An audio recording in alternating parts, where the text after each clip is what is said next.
Pemerintah Irak berencana untuk mengusir tentara Amerika Serikat dan koalisi internasional setelah serangan udara Amerika menewaskan komandan top milisi di Baghdad baru-baru ini. Namun, Pentagon menolak rencana tersebut. Perdana Menteri Mohammed Shia Al-Sudani telah marah dan berjanji meluncurkan proses untuk mengusir pasukan AS dan koalisi internasional dari Irak. Ia tak terima Amerika menyerang markas pasukan mobilisasi populer.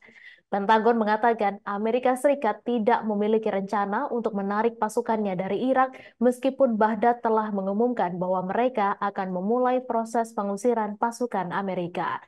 Sebanyak 2.500 tentara Amerika di Irak berada di sana sebagai bagian dari peran pengawasan dan bantuan atas undangan pemerintah Irak. Tekanan semakin meningkat agar pasukan AS mundur setelah kekalahan ISIS diumumkan dalam beberapa tahun terakhir. Setelah serangan bela diri pekan lalu terhadap komandan milisi Irak Mustaq Jawad Qasim al-Jawari, seruan itu meningkat dari internal Irak. Namun Raider mengatakan Pentagon tidak mengetahui adanya pemberitahuan apapun kepada Departemen Pertahanan tentang mulai mengusir pasukan Amerika Serikat dari negara tersebut. Al-Jawari, pejabat milisi Irak, diyakini memainkan peran penting dalam serangan terhadap pasukan Amerika di Irak selama beberapa bulan terakhir. Pemimpin Harakat Al-Nujaba itu juga terlibat aktif dalam perencanaan dan pelaksanaan serangan terhadap personel Amerika. Para pejabat militer AS memberi Baghdad waktu untuk mengendalikan serangan milisi yang didukung Iran.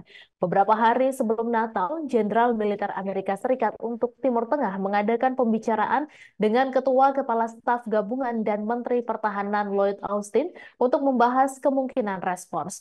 Setelah beberapa minggu melakukan serangan, Presiden Amerika Serikat Joe Biden hanya memerintahkan respons di Suriah yang digambarkan oleh para analis dan mantan pejabat sebagai serangan simbolis meskipun beberapa serangan terhadap pasukan AS dilakukan di Irak.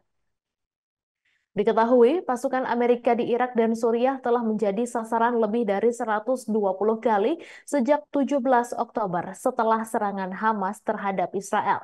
Namun, Amerika Serikat menghindari memberikan respons di Irak karena sentimen masyarakat Irak yang sudah frustasi terhadap Washington.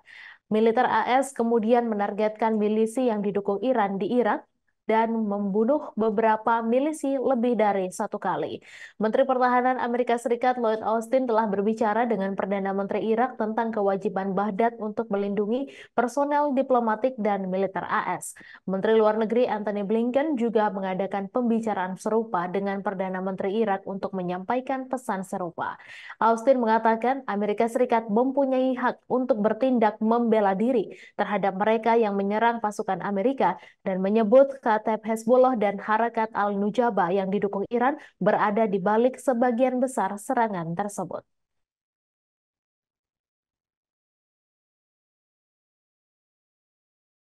Download Tribun X sekarang, menghadirkan lokal menjadi Indonesia.